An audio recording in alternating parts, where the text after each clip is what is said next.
Praise the Lord. परमेश्वर की स्तुति हो। प्रभु, मैं हमेशा कहती हूँ कि परमेश्वर अच्छा है, भलाई का काम करने वाला परमेश्वर है। जीवन में संघर्ष रहते हैं मेरे प्रियो, क्लेश रहते हैं, फिर भी परमेश्वर हमेशा हमें क्लेशों में, दुखों में, तकलीफों में, बीमारी में नहीं रखता है।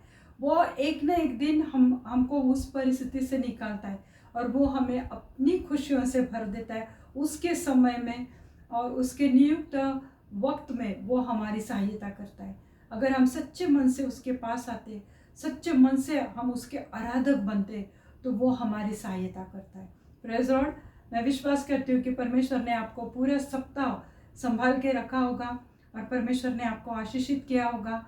आज का वचन सुनने के पहले हम छोटी सी प्रेयर करेंगे, फिर वचन देखते हैं। अंत तक बने रहो, क्योंकि आखिर में मैं आपकी चंगाई के लिए प्रार्थना करने वाली हूँ और परमेश्वर आपके जीवन में बहुत ऐसे काम करने वाला है। आइए हम प्रार्थना करते हैं। धन्यवाद देती हूँ पिता परमेश्वर, इस समय के लिए धन्यवाद देती हूँ। आप सच्चे और जीवित है परमेश्वर हो प्रभु। आप हर एक के जीवन में कार्य करने वाले महान परमेश्वर हो प्रभु। मैं प्रार्थना करती हूँ प्रभु इस समय के लिए प्रभु, इस समय में प्रभु आप कार्य करो प्रभु। जितने लोग प्रभु ये वीडियो देखने वाले प्रभु, उनके जीवन में आप बहुत ऐसे कार्य करो प्रभु। इस वचन के द्वारा प्रभु हर एक से बात करो, हर एक को छो मेरे जीवित परमेश्वर। और परमेश्वर जो भी उनके जीवन की समस्या है, जो भी कठिनाइयां है, जो भी बीमारियां है प्रभु, आज मैं सब बातों को आपके हाथ में देती हूँ, ताकि वो वचन को सुनने पाए प्रभु। अपने हृदय को खोले, अपने मन को खोले, ताकि ये वचन प्रभु उनके जीवन में कार्य करो प्रभु, करने दो प्रभु जी। मैं आपको धन्यवाद देती हूँ प्रभु। प्रार्थना विनती करती हूँ प्रभु, ये वचन हर एक के जीवन में 100 गुना फलों को लेकर आए। धन्यवाद देती हूँ परमेश्वर। आगे का समय प्रभु यीशु मसीह मैं आपके पवित्र हाथ में देती हूँ। सब विनती प्यारे यीशु मसीह के जलाली नाम से मांगती हूँ। आप इसे सुनिए और दया से कबूल कीजिए। आमेन आमेन। हम सबकी इच्छा होती है कि हमारे जीवन में मृत्यु के बाद प्रभु हमें अपने पास बुलाए। हम चाहते कि हम स्वर्ग में जाएं, पर परमेश्वर के राज्य में कौन जाएगा?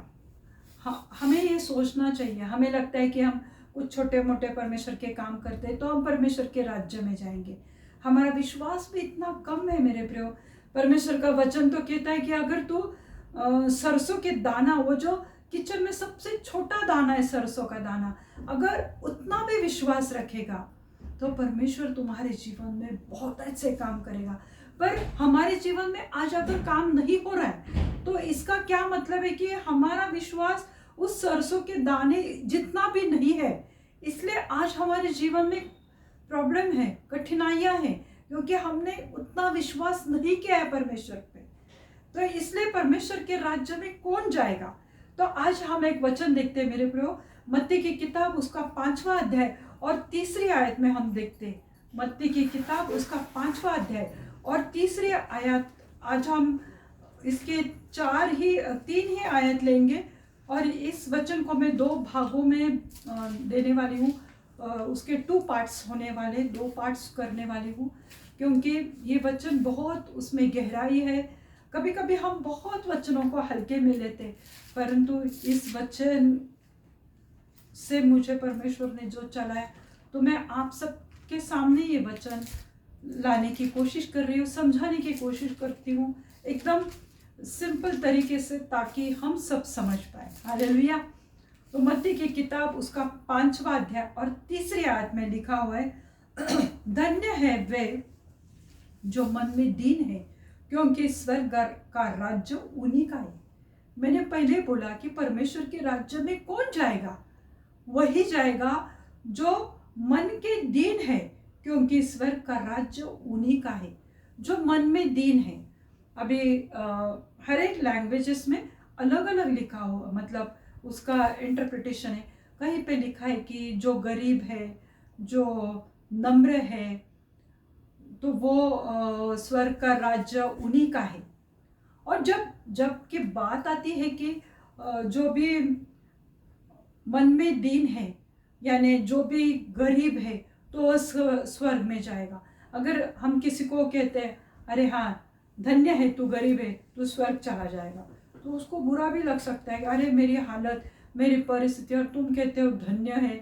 नहीं मेरे प्रियो, गरीब, हर गरीब स्वर्ग के राज्य में नहीं जाने वाला, परंतु यहाँ पे लिखा हुआ है कि धन्य है वे जो मन के दीन है, क्योंकि स्वर्ग का राज्य उन्हीं का है।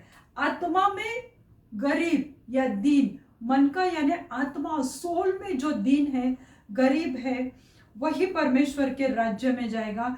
जो परमेश्वर को जानना चाहता है, जो आत्मा में दीन है, जो आत्मा में नम्र है मेरे प्रियो, जो हम्बल है अपनी आत्मा में, वही परमेश्वर को खोजने की कोशिश करता है।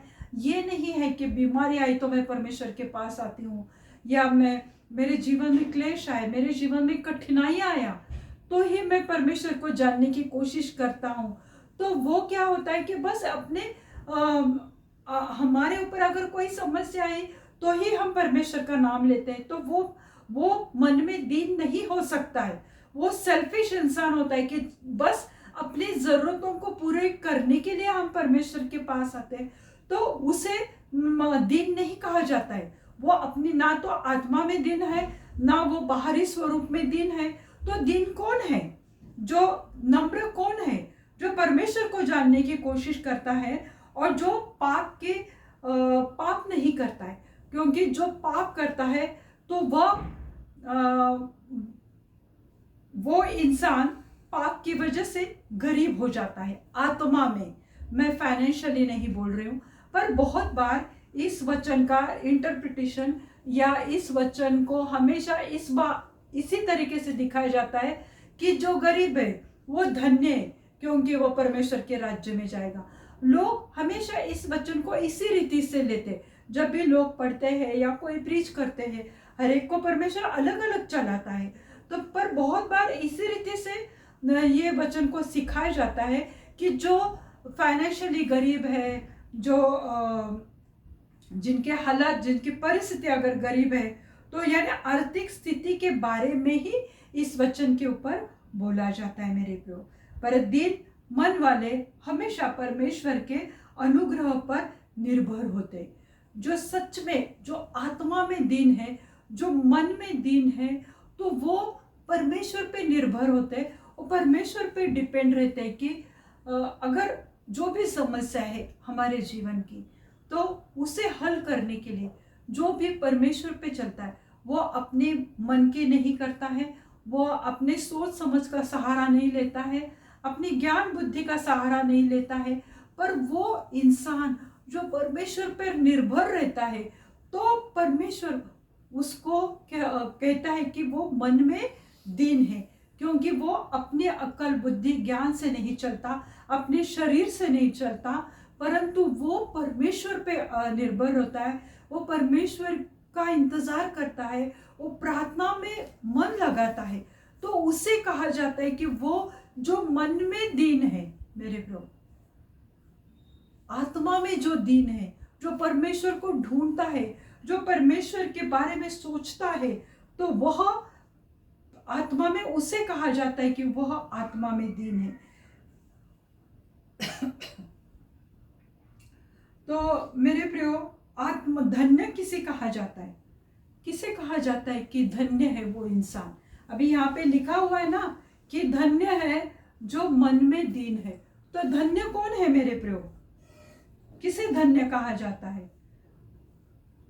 जो यीशु मसीह के साथ और उसके वचन के साथ रिश्ता रखता है, उसे धन्य कहा जाता है। उसे प्रभु यीशु मसीह धन्य कहेगा, क्योंकि ये मत्ती का जो 5वां अध्याय, तो उसे इस अध्याय को कहा जाता है कि ये पहाड़ी का वचन है या पहाड़ी का अध्याय, क्योंकि प्रभु यीशु मसीह ने पहाड़ पर अपने लोगों के साथ, अपने चेलों के साथ इस वचन को बांटा और उसने सिखाया कि कौन धन्य है और धन्य किसे कहा जाता है। वो चेले, वो लोग उसकी बातें सुन रहे थे, क्योंकि प्रभु ने कहा कि तू आज जो तुम सुन रहे हो, तुम धन्य हो। जो प्रभु यीशु मसीह का वचन सुन रहे हैं और जो प्रभु यीशु मसीह के साथ अपना रिश्ता बनाए रखते, उसे धन्य कहा जाता है। बस जगत की बातों में उलझे रहते, जगत के बातों में एंजॉय करते हैं, पाप में गिरे रहते, उसको प्रभु कभी धन्य कहेगा? कभी नहीं कहेगा। पर यहाँ पे प्रभु यीशु मसीह अपने चेलों को और लोगों को ये बता रहा था कि धन्य है वो इंसान, धन्य है वो जो मन में दीन है। तो धन्य किसे कहा जाता है? जो प्रभु यीशु मसीह के साथ है और उसके वचन के साथ रिश्ता रखते हैं, उन्हें परमेश्वर के राज्य में स्थान मिलेगा और उन्हें धन्य कहा जाएगा। जब हम परमेश्वर के आज्ञाओं को मानेंगे, जब परमेश्वर के वचनों के अनुसार चलने की कोशिश करेंगे, और जब हम एक न एक दिन तो हम सभी को वहाँ जाना है, तो जब हम वहाँ परमेश्वर के सामने खड़े रहेंगे, तब प्रभु कहेगा धन्य है तू, क्योंकि तू मन में दीन था, तू आत्मा में दीन थी, तूने मेरे वचन को सुना, तूने मेरे वचन पर विश्वास किया, तूने मेरे ऊपर विश्वास किया, भरोसा किया। इसलिए प्रभु कहता है कि तू धन्य है, क्योंकि तूने मेरे ऊपर भरोसा किया है। और दीन का किसे कहा जाता है? दीन, जैसे मैंने बोला कि जो आत्मा में दीन है, जिसमें घमंड नहीं है। मेरे प्रियो, बहुत सारे लोगों को बहुत सारी बातों की घमंड होती है, पर यहाँ पे लिखा हुआ है कि घमंड और खुद पर भरोसा कर रखने वाले, उसे दीन नहीं कहा जाएगा। प्रभु आज किसे दीन कहता है? प्रभु यीशु मसीह आज किसे दीन कहता है? जो आत्मा में दीन है, जो प्रभु यीशु मसीह के साथ और वचन पे भरोसा रखता है, उसके साथ रिश्ता बनाए रखता है, उसके संगति में उसको आनंद मिलता है, और वो पूरे मन से, सच्चे मन से प्रभु को मिलने की कोशिश करता है। उसे प्रभु यीशु मसीह कहता है कि तू धन्य है, क्योंकि तूने मेरे वचन पे विश्वास किया, मेरे सूली जाने पर और मेरे जी उठने पर तूने विश्वास किया, तू धन्य है। इस्राएली लोगों ने उस वक्त 2000 साल पहले प्रभु यीशु मसीह को देखा था, पर उस पर भरोसा नहीं किया था। पर आज प्रभु हमें धन्य कहेगा, क्योंकि हमने उसे नहीं देखा है, फिर भी हम विश्वास करते उसके वचनों पर कि हाँ, प्रभु यीशु मसीह मेरे लिए सूली पे गया और वो तीसरे दिन जी उठा है। तो प्रभु हम सबको धन्य कहने वाला है, पर हमारे मन में भी, हमारे आत्मा में भी हमें दीन होने की आवश्यकता है। घमंड और खुद पर जो भरोसा करते, विश्वास करते, वो परमेश्वर पे विश्वास नहीं करते, क्योंकि उन्हें लगता है कि अरे मेरा इतना सैलरी है तो मैं घर चला सकता हूँ, मुझे किस बात की कमी।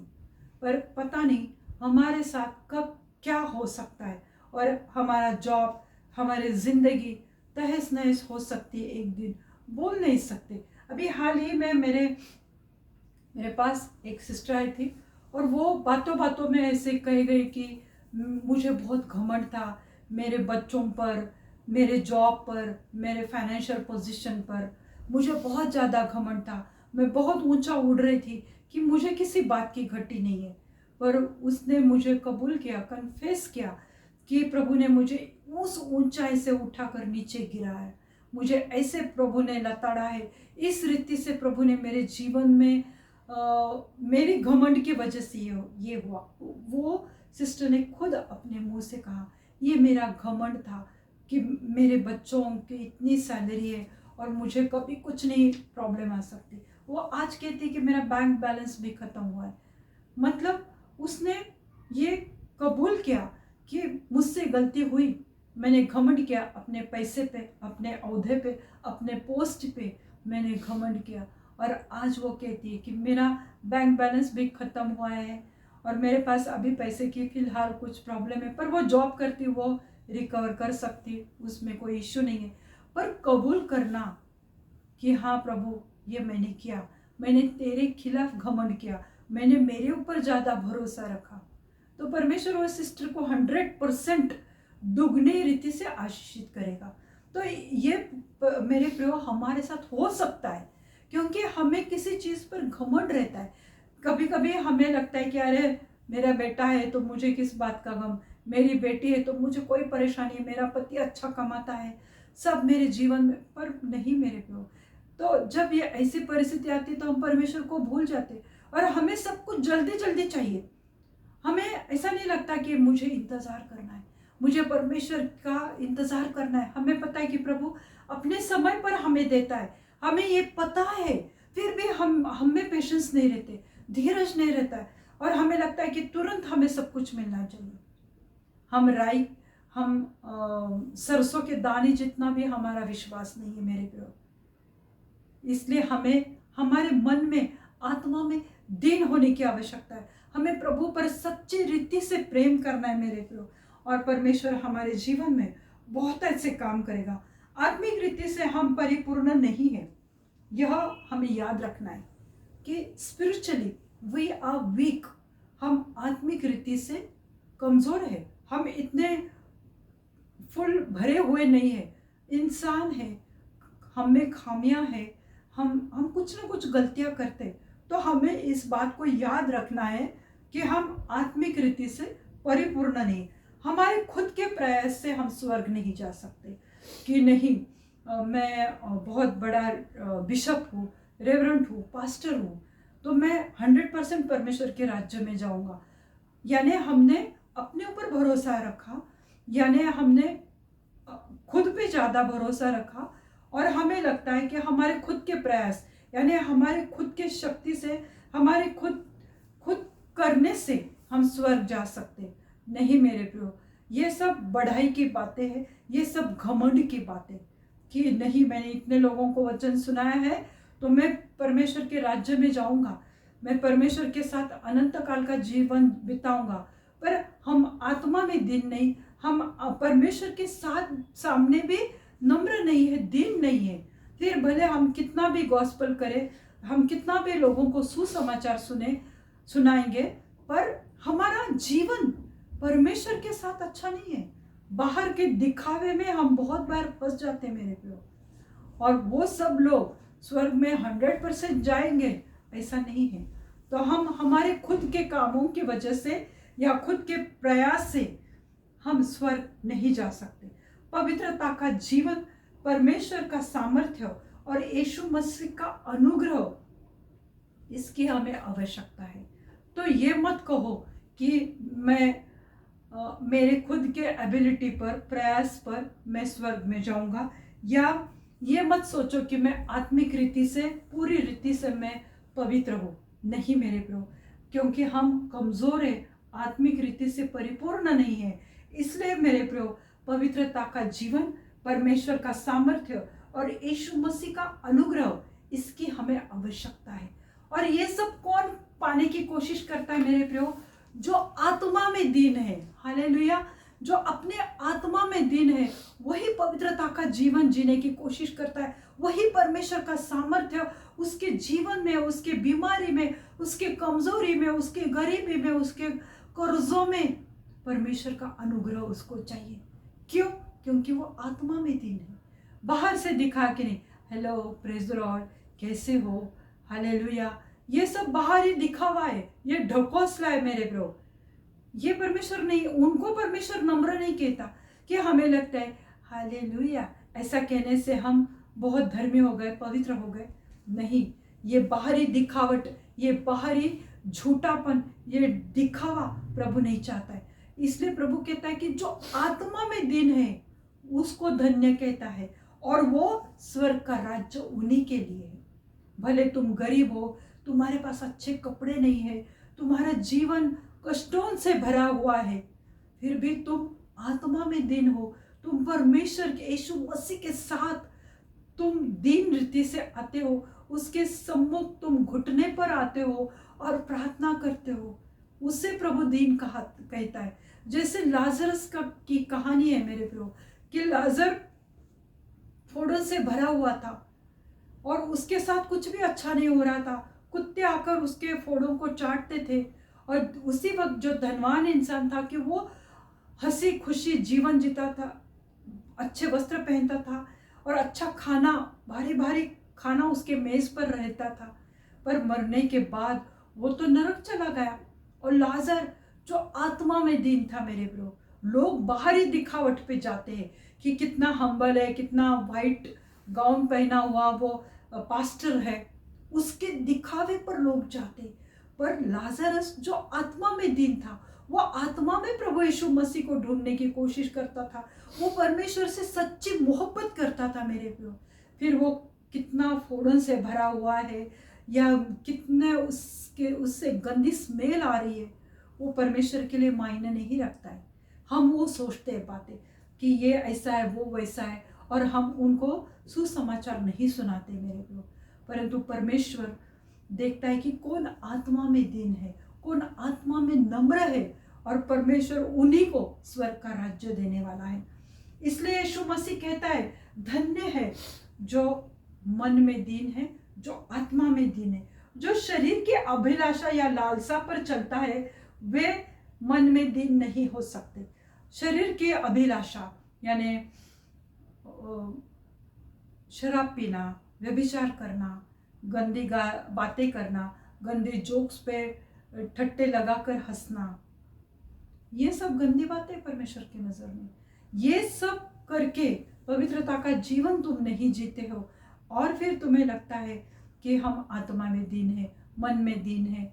लोग इसी तरह से वचन सुनाते कि गरीब है, तो आर्थिक दृष्टि से ये वचन को दिखाते। पर प्रभु का, यीशु मसीह का यही सीख था कि जो आत्मा में दीन है, जो आत्मा में नम्र है, तो परमेश्वर उन्हीं को राज्य देगा, और परमेश्वर उनको सब बातों में आशीषित करेगा। जो भी आज तुम्हारी परिस्थिति है, जो भी आज तुम परमेश्वर से चाहते हो, परमेश्वर तुम्हें बहुत ऐसे देना चाहता है। पर एक ही शर्त है कि हमें आत्मा में दीन होना है, यानी परमेश्वर से हमारा रिश्ता बनाना है, और वचन पे हमें भरोसा करना है। शरीर की अभिलाषा या लालसा लेकर हम आत्मा में कभी दीन नहीं हो सकते। अगर प्रभु यीशु मसीह का वचन कहता है कि जो भी मद्यपान करता है, जो भी शराब पीता है, वो स्वर्ग में कभी नहीं जाएगा। हाँ, वो वाइन लेते थे ना लोग पुराने ज़माने में, पुराने नियम में, और नए नियम में भी दाख मधु पीते थे। पर वो दाख मधु जो आज लोग पीते हैं शराब, उस तरह का नहीं होता था। वो पवित्रता का प्रतीक था, पर लोग उसी का सहारा लेते हैं, और वो आत्मा में दीन हो ही नहीं सकते, जबकि परमेश्वर इसके खिलाफ है। परमेश्वर कहता है कि एक शराबी का स्वर्ग में कभी स्वर्ग में वो नहीं जा पाएगा। ये परमेश्वर का वचन है तो है। तो वो आत्मा में दीन नहीं, उसमें घमंड है कि हाँ ठीक है, वो यीशु, लोग ऐसे कहते, मुझे भी किसी ने कहा था, और वो भी कोई पास्टर थे, उन्होंने कहा कि क्या होता है अगर वाइन पीने से कुछ फर्क नहीं पड़ता है, तो वो आत्मा में दीन है क्या? आप ही मुझे बोलो। ये परमेश्वर यही बातों को देखता है। तुम कितने सुंदर हो, तुम कितने अच्छे वस्त्र परिधान किया है, तुमने सफेद कपड़े पहने हुए, वो परमेश्वर नहीं देखता है। परमेश्वर देखता है कि तू मेरे वचनों को मानता है, मेरे आज्ञाओं के हिसाब से तुम चलते हो। उन्हें प्रभु कहता है कि तू आत्मा, जो आत्मा में दीन है। लूका के आगे हम देखते हैं, मत्ती का किताब जो हम देख रहे हैं, मत्ती की किताब, उसका 5वां अध्याय और 3रा वचन हमने देखा। अब हम 4था वचन देखते हैं।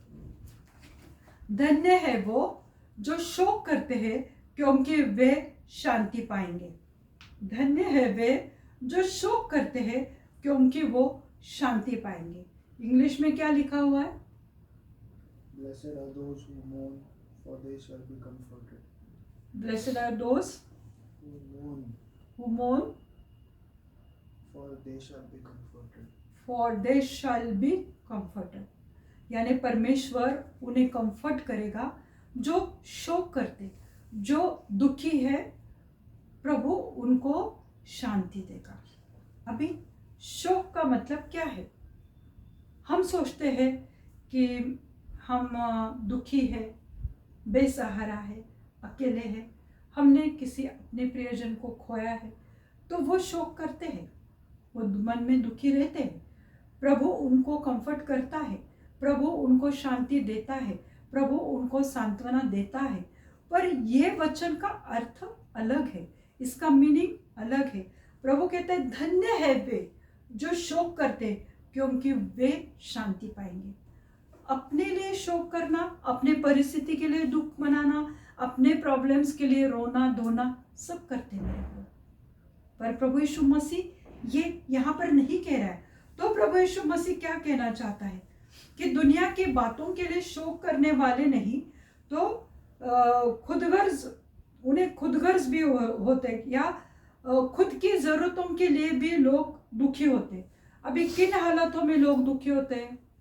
आजकल जो चल रहा है रिलेशनशिप रखना, फ्रेंड सर्कल करना, फिर उनका दिल टूट जाता है, फिर वो दुखी होते, घर गृहस्थी में प्रॉब्लम है, लोग दुखी होते, फिर देखते डिवोर्स हो गया, लोग दुखी हो जाते हैं। ये सब बातें जगत की बातें हैं, मटेरियलिस्टिक थिंग्स है कि जो जगत की बातें, जो दुनिया में जो चल रहा है उसकी बातों पर अगर हम लोग शोक करते तो वो शोक करने वाले नहीं है, क्योंकि खुद के ज़रूरतों के लिए वो शोक करते। अरे मेरा जॉब चला गया, अरे मेरे जीवन में ये हालात है। तो इन बातों के लिए हर कोई शोक करता है, हर कोई दुखी कष्टी रहता है। पर प्रभु क्या ये कहता है कि तुम दुख में रहो, दर्द में रहो, जुल्म सहते रहो? ये बातें परमेश्वर नहीं कहता है। वो कहता है कि धन्य है वे। कौन धन्य है? मैंने पहले बोला, जो प्रभु यीशु मसीह से संगति करता है, फेलोशिप करता है, रिश्ता रखता है, वचन पे मन लगाता है, पवित्रता का जीवन जीता है, वो धन्य है। तो वो धन्य इंसान जो शोक करता है, तो प्रभु जो शोक करने वाला, रोने धोने वाला इंसान को प्रभु कहता है कि तू धन्य है। अपने खुद के लिए रोते हैं, पर क्या तुम किसी और के लिए रोकर तुमने प्रार्थना की? क्या किसी और के दर्द को तुमने सहा? नहीं सहा ना। तो प्रभु हमें धन्य कैसे कहेगा कि तू शोक करता है, तुम्हारे प्रॉब्लम के लिए तुम रोते हो कि मेरा ये प्रॉब्लम है, मेरा वो प्रॉब्लम है, मेरी शादी टूट गई, मेरी शादी नहीं हो रही है, मेरे बच्चे नहीं हो रहे, मेरी ये प्रॉब्लम है, मेरी वो प्रॉब्लम है, इसलिए तुम अगर शोक करते तो प्रभु तुम्हें धन्य नहीं कहेगा। वो सब अपनी बातें हैं, अपने लिए शोक करते, यानी सच्चे मन से जो आत्मिक शोक है मेरे प्रियो। तो ये वचन क्या कहता है? हमें आत्मिक शोक के लिए बताता है, वो हमें स्पिरिचुअल शोक के बारे में बताता है। क्या है? यानी सच्चे मन से अगर हम पश्चाताप करते हैं तो उसे शोक करना कहते हैं। पर जो सच्चा विश्वासी है वह परमेश्वर से आत्मिक शोक करता है, यानी जो भी परमेश्वर पे विश्वास करता है। हम कोई भी आत्मिक रीति से परिपूर्ण नहीं है, जैसे मैंने पहले बोला। तो वो इंसान, उसे पता है कि उसने अपने जीवन में क्या गलती की है, क्या पाप किए, उसे पता है। और जब वो उसे वचन सच्ची रीति से जब वो मालूम पड़ता है, सच्ची रीति से वचन पे वो मनन करने लगता है, मेडिटेट करने लगता है, फिर उसे अपने पापों के बारे में पता चलता है और वो परमेश्वर के पास आकर प्रभु यीशु मसीह के संगति में, फेलोशिप में बैठकर वो सच्चे मन से रिपेंट करता है। और जब हम परमेश्वर के प्रेम के लिए कि उसने मेरे लिए सूली पर अपनी जान दी, उसने मेरे पापों के खातिर, मैं पापी ही थी, तब उसने अपने प्राणों को दिया। ये जब हम सच्चे हृदय से, मन से जानते हैं तो अपने आप अपने आंखों से आंसू बहने लगते हैं उसके प्रेम की वजह से।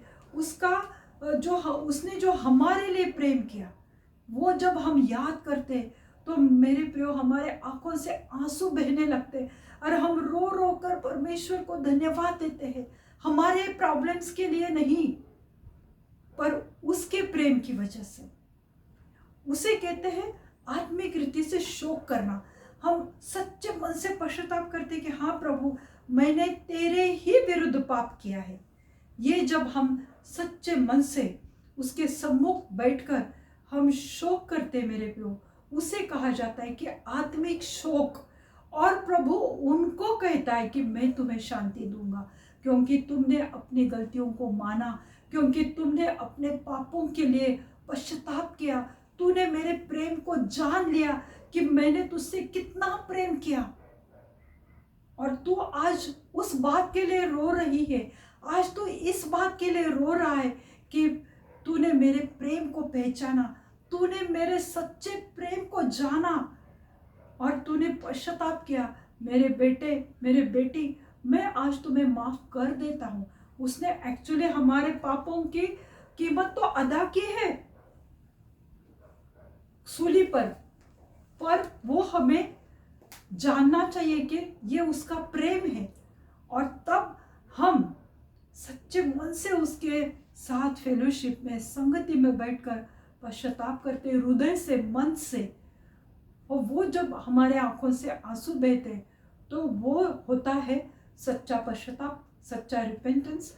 और प्रभु कहता है कि वो शोक करने वालों को मैं शांति दूंगा। हालेलुया। आज हमें ये जानना चाहिए, आज हम हमारे परिस्थितियों के लिए रोते हैं तो वो हमारे खुद की ज़रूरतों के लिए।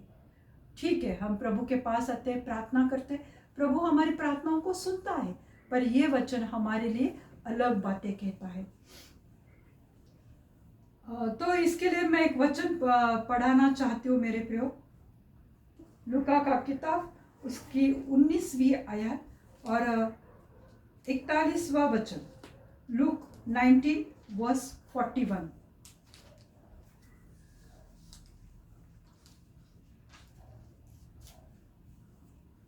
Look 19 verse 41। जब वह निकट आया तो नगर को देखकर रोया। कौन निकट आया? कौन से नगर के पास निकट आया? प्रभु यीशु मसीह। जब उसको लोग होसाना होसाना कर रहे थे, जब उसको उसकी जय जयकार कर रहे थे कि ये हमारा राजा आया है, उसको धन्यवाद दे रहे थे, और जब वो यरूशलेम नगर के पास आया तो यरूशलेम को देखकर वो रोया। प्रभु यीशु मसीह क्यों रोया? क्योंकि उसके मन में था कि ये जो इस्राएली और यहूदी लोगों ने यीशु मसीह पर विश्वास नहीं किया था, जो पिता उन्हें अवसर दिया था उसकी कृपा को वो जान नहीं पाए।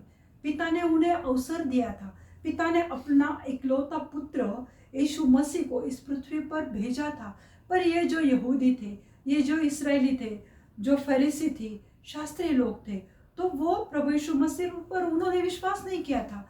और प्रभु यीशु मसीह को सूली पर चढ़ाने के बाद इस नगर की क्या अवस्था होने वाली है ये प्रभु यीशु मसीह को मालूम था।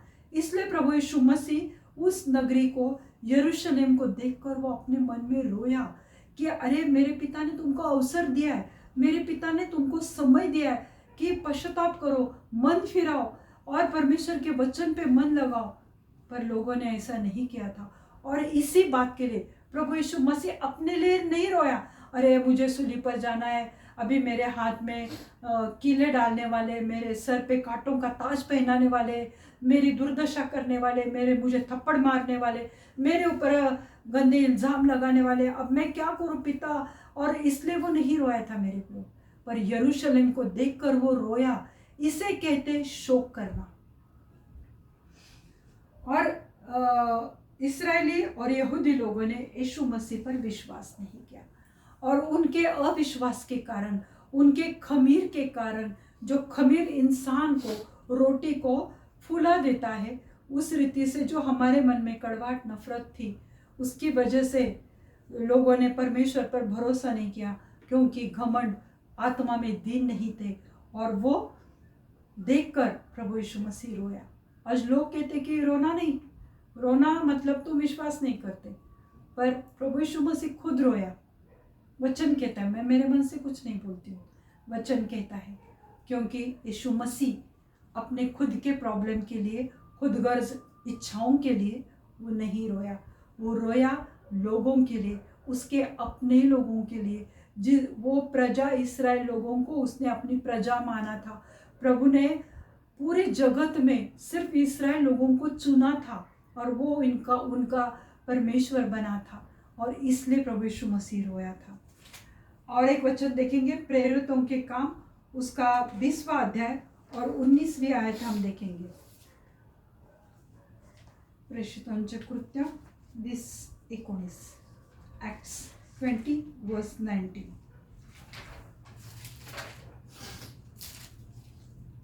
अर्थात बड़ी दीनता से और आंसू बहा बहा कर, और उन परीक्षाओं में जो यहूदियों के षड्यंत्र के कारण मुझ पर आ पड़ी है, मैं प्रभु की सेवा करता ही रहा। अभी ये जो वचन है तो उसमें हम देखते हैं, अर्थात बड़ी दीनता से, यानी आत्मा में दीन। लोग पौलुस को मार रहे थे, इसलिए वो दीन नहीं हुआ था शरीर में अपने, वो आत्मा में दीन था मेरे प्रियो। और वहां पे लिखा, अर्थात बड़ी दीनता से और आंसू बहा बहा कर, उन परीक्षाओं में जो यहूदियों के षड्यंत्र के कारण था। यहूदी लोग, फरीसी लोग, शास्त्री लोग इनके पीछे पड़े थे। उन्होंने तो प्रभु यीशु मसीह को सूली पर चढ़ाया था, पर अब ये जो प्रभु यीशु मसीह के चेले थे, जो 12 चेले थे, या प्रभु यीशु मसीह के उसको मानने वाले लोगों के पीछे वो लोग पड़े थे और षड्यंत्र कर रहे थे, प्लानिंग प्लॉटिंग कर रहे थे, उनके खिलाफ वो कुछ ना कुछ करते रहते थे। और पौलुस का जीवन ऐसा है मेरे प्रियो कि वो जो जो नगर में गया पौलुस, तो पवित्र आत्मा ने उसे कहा था कि तू तैयार हो कि तुझे क्लेश, संकटों से और बंधनों में तुम्हें जाना पड़ेगा। हर नगर में पवित्र आत्मा ने उसे चलाया था, हर नगर में लोगों ने उसे क्लेश दिए थे मेरे प्रियो। तो वो पौलुस इफिसियों के जो भी पुरखे थे, यानी एल्डर्स लोगों से बात कर रहा था, इफिसियों के लोगों से बात कर रहा था। तब उसने कहा कि अर्थात बड़ी दीनता से और आंसू बहा बहा कर उन परीक्षाओं में, जो परीक्षाएं उसके ऊपर आती गई मेरे प्रियो, तो वो आंसू बहाता था। किस लिए उसके ऊपर परीक्षा आ रही है? इसलिए नहीं, वो परमेश्वर का वचन बांटना चाहता था, वो प्रभु यीशु मसीह का सुसमाचार देना चाहता था, क्योंकि उसने अपने आंखों से सब देखा था। जो शाऊल था, शाऊल जो पौलुस बन गया, उसमें जो वास्ट डिफरेंस आया था वो उसे पता था। उसने यीशु मसीह के चमत्कारों को देखा था और उसने वो सब कुछ देखा था। और वो कहता है कि मैं गवाही देता हूँ यीशु मसीह के अनुग्रह की, जो अनुग्रह हमें मुफ्त में मिला है, जो कृपा हमें मुफ्त में मिली है।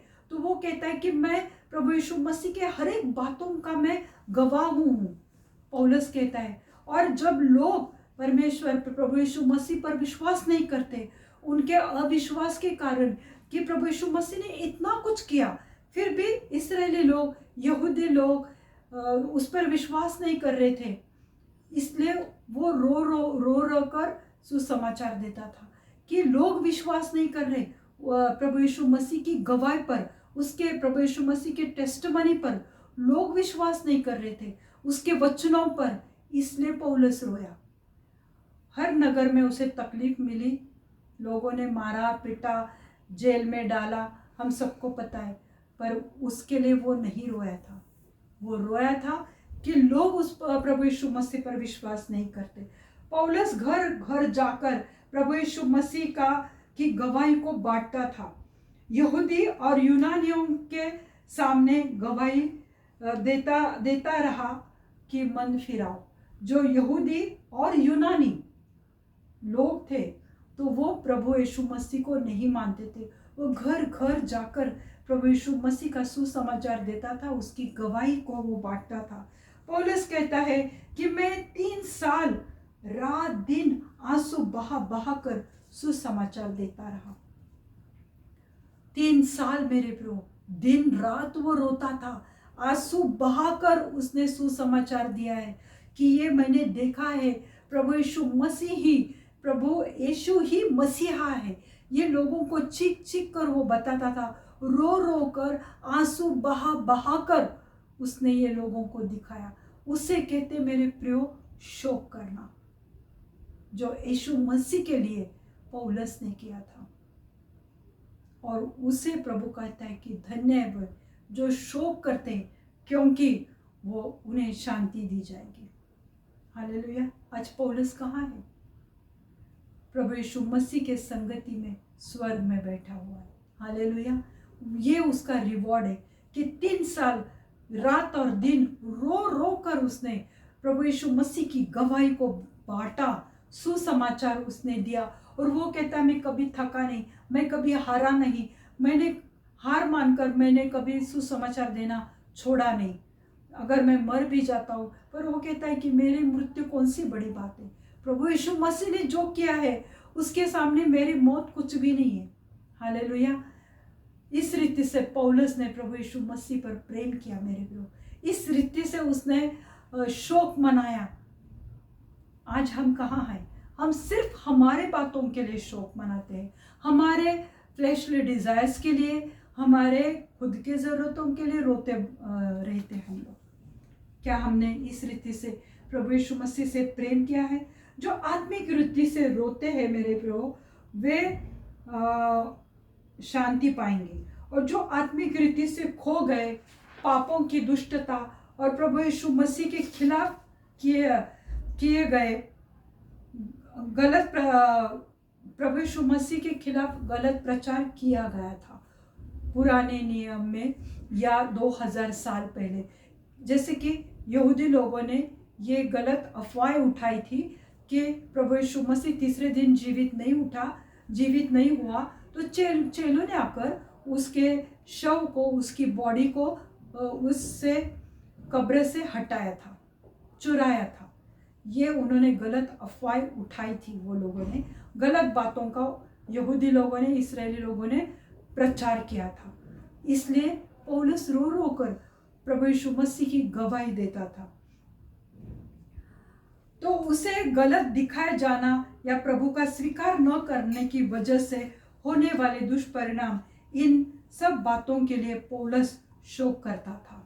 इन बातों के लिए पौलुस ने शोक किया मेरे प्रियो। पौलुस ने इफिसियों को बताया कि हर एक नगर से पवित्र आत्मा उसे बताता था, बंधन और क्लेश तेरे लिए है, तेरे लिए बंधन है और क्लेश तेरे लिए। फिर भी वो रो रो कर प्रभु यीशु मसीह के बारे में जो गलत बातों को, गलत अफवाहों को फैलाया गया था, उसके बारे में वो सुसमाचार देता था।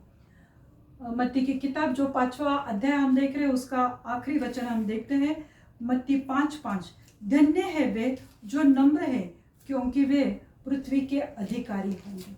धन्य है जो नम्र है। लोगों के साथ एकदम विनम्रता दिखाना या हम्बल होना यहाँ पर नहीं हो सकता है। उसे मतलब ये यहाँ पर नहीं कहा गया कि धन्य है जो नम्र है, वो पृथ्वी के अधिकारी होंगे। पृथ्वी पर अगर तुम्हें अधिकार करना है, राज्य करना है, तो तुम्हें हम्बल दिखाने के लोगों को आवश्यकता नहीं है।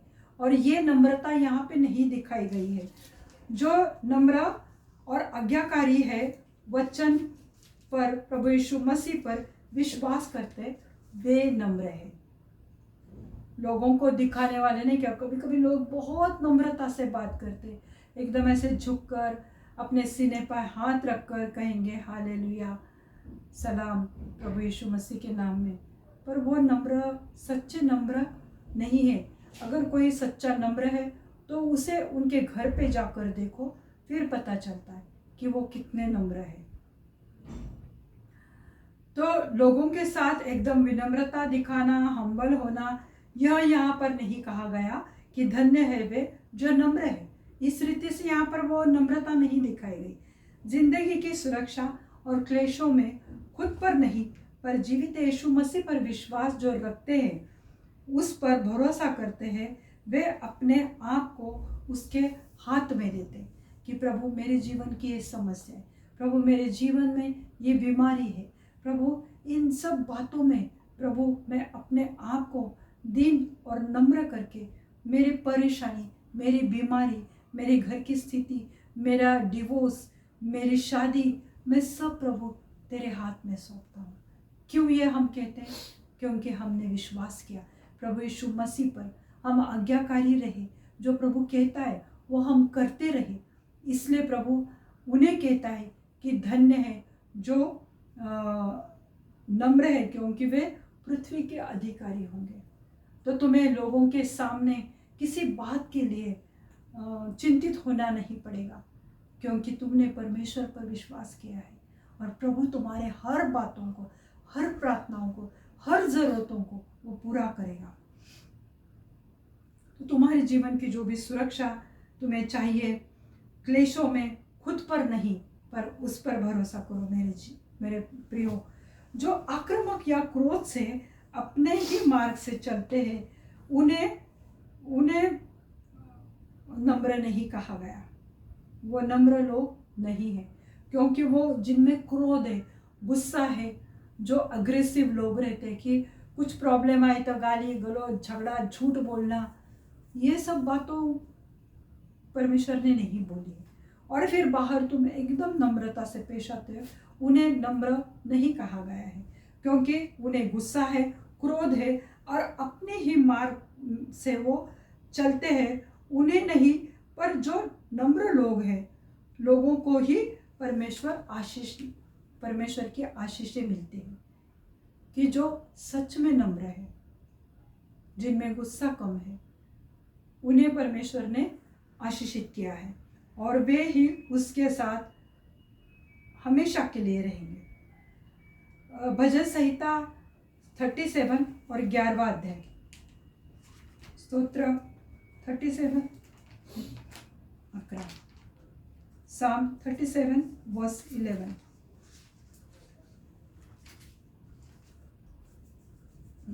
परंतु नम्र लोग पृथ्वी के अधिकारी होंगे और बड़ी शांति के कारण आनंद मनाएंगे। तुम्हें अगर पृथ्वी पर अधिकार करना है तो तुम्हें परमेश्वर को मानना पड़ेगा। अपने आप पर क्रोध, टेंशन, चिंता, झगड़ा करके कुछ हासिल नहीं होगा। लोग तुम्हें डरेंगे कुछ समय के लिए, पर परमेश्वर का न्याय तो उतर कर ही आता है ना मेरे लोग। तो इसलिए भजन 37 वर्स 11 में लिखा हुआ है, परंतु नम्र लोग पृथ्वी के अधिकारी होंगे, क्योंकि वो आत्मा में नम्र है और बड़ी शांति के कारण आनंद मनाएंगे।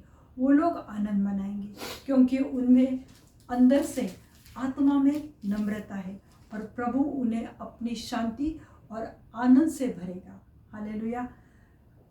ये इतने वचन मैंने आज लिए हैं और अगले सप्ताह में इस वचन का दूसरा भाग देने वाले, जो आगे परमेश्वर ने, और जो 12वें मतलब आज मैंने 5 तक किया है, पर 6 से लेके 12 तक मैं अगले सप्ताह इसके बारे में सिखाने वाली हूँ।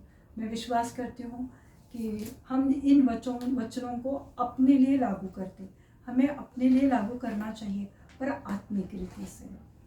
आइए हम प्रार्थना करते हैं। धन्यवाद देती हूँ प्रभु यीशु मसीह, धन्यवाद धन्यवाद धन्यवाद धन्यवाद देती हूँ प्रभु जी। आप जीवित है, सच्चे महान परमेश्वर हो प्रभु। आप हर एक के जीवन में कार्य करने वाले परमेश्वर हो प्रभु। आज प्रभु जी आपने हमें दिखाया है प्रभु, आपने हमें सिखाया और चलाया प्रभु कि सिर्फ दीन होना, शोक करना या नम्रता हमारी जो बाहरी दिखावट है प्रभु जी, वो आप नहीं चाहते। और हमें इस रीति से अगर हम जीते तो आप हमें कभी धन्य नहीं कहोगे। जो अपने लिए शोक करते हैं, जो अपने लिए दुख दर्द कहते हैं, परंतु प्रभु जो आपके लिए शोक मनाते, सच्चा पश्चाताप करते हैं प्रभु, आप उन्हें धन्य कहते हो प्रभु। और स्वर्ग का राज्य उन्हीं के लिए है प्रभु जी। आज होने दे मेरे जीवित परमेश्वर। आज जितने लोगों ने इस वचन को सुना है मेरे जीवित परमेश्वर, आज इस वचन के द्वारा हर एक को छुओ, उनके जीवन में बहुत अच्छे काम करो प्रभु, और ये वचन उनके जीवन में 100 गुना फलों को लेकर आए प्रभु। आप ऐसे उनके ऊपर अनुग्रह करना, आपकी कृपा उनके ऊपर बनाए रखना परमेश्वर, ताकि वो अपने लिए नहीं प्रभु, पर आप पर भरोसा करे और सच्चे मन से प्रार्थना करे और पश्चाताप करे कि प्रभु आपने मेरे सब पापों को उस सूली पर लिया है प्रभु, आपने मुझे उस सूली पर चंगाई से भरा है प्रभु। इस रीति से जब वो पश्चाताप करेंगे, अपने लिए नहीं अपने पापों के लिए शोक करेंगे प्रभु, तो आप उनका जीवन बदल दोगे। पाप के मार्ग से आप उनको दूर हटाओगे प्रभु, और उनको पूरी रीति से प्रभु आप आशीषित करोगे। आज मैं प्रार्थना करती हूँ मेरे जीवित परमेश्वर, आज जो भी बीमार है प्रभु जी, जो भी करा रहा है प्रभु, जो भी बॉडी पेन में दुख दर्द से भरा हुआ है प्रभु, आज उनको छुओ प्रभु जी, उनके जीवन में आप बहुत ऐसे काम करो प्रभु जी। प्रभु मैं प्रार्थना करती हूँ जो बड़ी बड़ी बीमारियों से लोग परेशान है प्रभु, जो मौत के कगार पे खड़े हैं प्रभु, जो मौत के बिछौने पे रो रहे हैं प्रभु, आज उनके विलाप को, उनके क्लेश को देखो प्रभु, और उनके प्रार्थनाओं को जवाब दो प्रभु। प्रार्थना करते हो मेरे जीवित खुदा, जो भी एड्स, कैंसर, ट्यूमर के पेशेंट है प्रभु, आप उनके जीवन में कार्य करो प्रभु, उन्हें पूरी रीति से चंगाई से भर दो मेरे जीवित परमेश्वर, क्योंकि आपका वचन है परमेश्वर जो चंगाई देता है प्रभु जी। वचन पर हमें विश्वास करने की इच्छा दो प्रभु, जैसे पौलुस रो रो कर यीशु मसीह की गवाही को बांटता था प्रभु, आज होने दे हमारे जीवन में प्रभु कि हम भी उसके सच्चे गवाह बने प्रभु, हम भी उसके वचन पे विश्वास करें कि आपके कोड़े खाने से हम चंगे हो चुके हैं मेरे जीवित परमेश्वर। प्रभु आज जो इस वचन पर विश्वास कर रहा है प्रभु, उन सबको छुओ प्रभु, पूरी रीति से आजाद कर दो प्रभु हर एक बीमारी से प्रभु जी। मैं प्रार्थना करती हूँ प्रभु जी, जो भी थायराइड के पेशेंट है, शुगर के पेशेंट है प्रभु, बीपी के पेशेंट, हर एक पेशेंट को छुओ प्रभु, उनका थायराइड बीपी शुगर नॉर्मल हो जाए यीशु मसीह के नाम से मैं प्रार्थना करती हूँ प्रभु। हाँ प्रभु यीशु मसीह मैं प्रार्थना करती हूँ प्रभु जी, जो भी एथलेटिक्स के पेशेंट है प्रभु, जिनके भी हाथ में दर्द है, घुटने में दर्द है, shoulder pain, tennis elbow, back pain, कमर दर्द, हर एक दर्द को मैं डांटती हूँ यीशु मसीह के नाम से प्रभु। इसी वक्त उनके घरों में, उनके जीवन में, यही यहाँ पर जो है उन सबको छुओ प्रभु, और हर एक के जीवन में प्रभु आप चंगाई को लेकर आओ प्रभु जी। हर एक यूरिक एसिड की समस्या को मैं डांटती हूँ यीशु मसीह के नाम से प्रभु जी। आज प्रभु हर एक बॉडी स्वेलिंग, शरीर पे जो सूजन आती है यीशु मसीह के नाम से वो चली जाए प्रभु। आप उन्हें छुटकारा दो बीमारियों से प्रभु। हार्ट पेशेंट के लिए प्रार्थना करती हूँ, जिनके भी हार्ट में ब्लॉकेजेस है प्रभु, जिनके हार्ट में छेद है, होल है प्रभु, वो सब बातों को आप निकाल दो उनके जीवन से प्रभु, उनके हार्ट से प्रभु, और पूरी रीति से उन्हें चंगाई से भर दो प्रभु। हालेलुया हालेलुया प्रभु जी, आप सब ऐसे लोगों को छुओ प्रभु जी। प्रभु जी मैं प्रार्थना करती हूँ मेरे जीवित परमेश्वर प्रभु, जिनके भी हेयर फॉल की समस्या है, जिनके भी बाल झड़ते प्रभु, उनके सर पे 1000 गुना बाल आए प्रभु, उन्हें अच्छे घने लंबे बालों से आशीषित करो प्रभु। हर एक पीसीओडी की समस्या, हर एक मोटापा की समस्या, हर एक हार्मोन्स इनबैलेंस की समस्या को जड़ से उखड़ कर अग्नि में जलाकर भस्म कर देती हो प्रभु। उनको छुओ प्रभु, उनका शरीर, उनका वजन नॉर्मल हो जाए यीशु मसीह के नाम से मैं प्रार्थना करती हूँ प्रभु जी। मैं प्रार्थना करती हूँ मेरे जीवित परमेश्वर, स्टोन की प्रॉब्लम के लिए प्रभु, पथरी के प्रॉब्लम के लिए प्रभु, जिनको भी स्टोन की समस्या है वो पथरी निकल जाए यीशु मसीह के नाम से प्रभु जी। प्रभु यीशु मसीह मैं प्रार्थना करती हूँ किडनी पेशेंट के लिए प्रभु, जिनके किडनी अच्छी तरह से फंक्शन नहीं कर रहे, काम नहीं कर रहे प्रभु, उस किडनी को नया बना दो प्रभु, उस हार्ट को नया कर दो प्रभु जो काम नहीं कर रहा है प्रभु। हमारे शरीर के जो भी पार्ट से भाग है जो काम नहीं कर रहे प्रभु, उनको नया कर दो मेरे जीवित परमेश्वर। धन्यवाद देती हूँ प्रभु जी, धन्यवाद देती हूँ प्रभु जी। प्रभु यीशु मसीह मैं आज प्रार्थना करती हूँ, जो भी अपने लिए लाइफ पार्टनर के लिए प्रार्थना कर रहे, दुआ कर रहे प्रभु आपसे, प्रभु आप उनकी प्रार्थनाओं को सुनो प्रभु, और उन्हें अपने पवित्र भंडार से प्रभु यीशु मसीह अच्छे धर्मी लाइफ पार्टनर से आशीषित करो प्रभु। आप महान परमेश्वर हो प्रभु, आप कार्य करने वाले जिंदा खुदा हो प्रभु।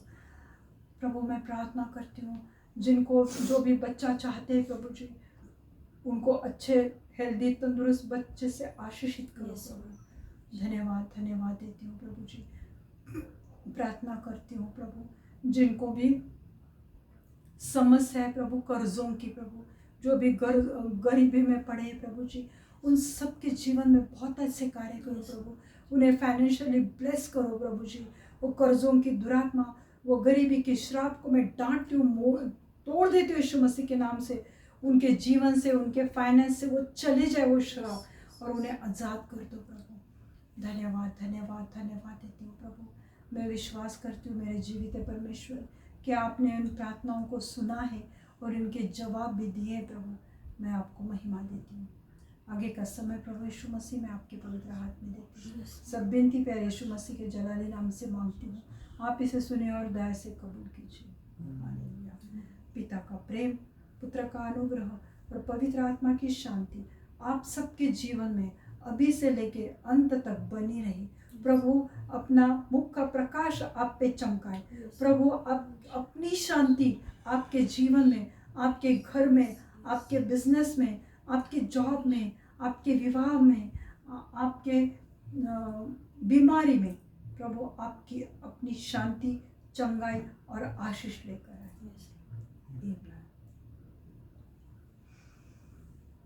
अगर आप इस वचन के द्वारा आशीषित हुए तो आप मुझे बता सकते हैं। अगर आपकी कोई प्रार्थना विनती है तो आप बता सकते हैं। God bless you all. Thank you.